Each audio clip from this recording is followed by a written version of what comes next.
ಸಾವಧಾನ ಸಾವಧಾನ. ಮಹಾಕರುಣಾಳು ಖಗಮೃಗ ಕೃಪಾಳು ವಿದ್ಯಾವಂತ ಪ್ರಜ್ಞಾವಧಾನಿ ಕಣಕಣಕೂ ವಿದ್ಯಾದಾನಿ ವಾಚಾಳ ಪುರವರಾಧೀಶ್ವರ ರಾಜಾದಿರಾಜ ರಾಜಮಾರ್ತಾಂಡರು ದಯಮಾಡಿಸುತ್ತಿದ್ದಾರೆ.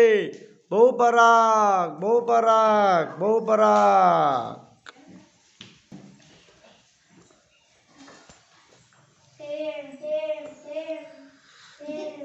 ಇದೇನು ಅದುರುತ್ತಿದೆ?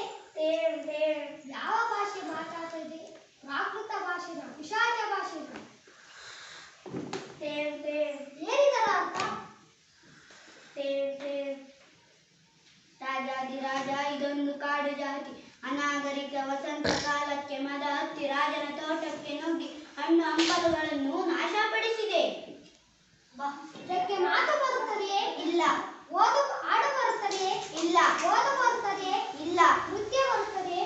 ಇಲ್ಲ. ಸರ್ಪ ಶಾಸ್ತ್ರ ಪುರಾಣ ವ್ಯಾಕರಣ ಯಾವುದೂ ಬರೋದಿಲ್ಲ. ಮತ್ತೇನು ಬರುತ್ತದೆ? ಜೀವನವೆಲ್ಲ ಏನು ಮಾಡುತ್ತದೆ? ಈ ಗಿಳಿ ಅರಣ್ಯವಾಸಿ ನಿರಕ್ಷರ ಕುಕ್ಷಿ.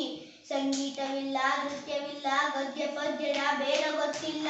ಒಂದು ಎರಡು ಕೂಡ ಮಗ್ಗಿ ಬರೋದಿಲ್ಲ. ಇದಕ್ಕೆ ಬರೋದು ಒಂದೇ ಮರ ಗಿಡ. ಮರ ಹತ್ತಿ ಹಣ್ಣುಗಳನ್ನು ತಿನ್ನುವುದು, ಹಣ್ಣುಗಳನ್ನು ಉದುರಿಸೋದು, ಆಮೇಲೆ ಆಗನ್ನೋದೆ. ಅಯ್ಯೋ ಪಾಪ, ಚೀ ಚೀ ಚೀ, ಬರೀ ಹಣ್ಣು ತಿನ್ನೋದೊಂದೇ ಗೊತ್ತೇ?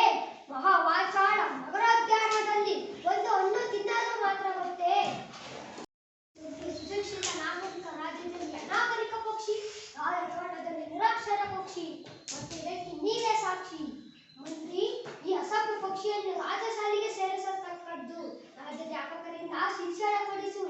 ಈ ಅನಾಗರಿಕ ಸುಖ ಪಕ್ಷಿ ಆದಿಮ ಪ್ರವೃತ್ತಿಗಳನ್ನು ಸುಧಾರಿಸಿ ಆಧುನಿಕ ಮಾಡತಕ್ಕದ್ದು. ಅಪ್ಪಣೆ ಪ್ರಭು.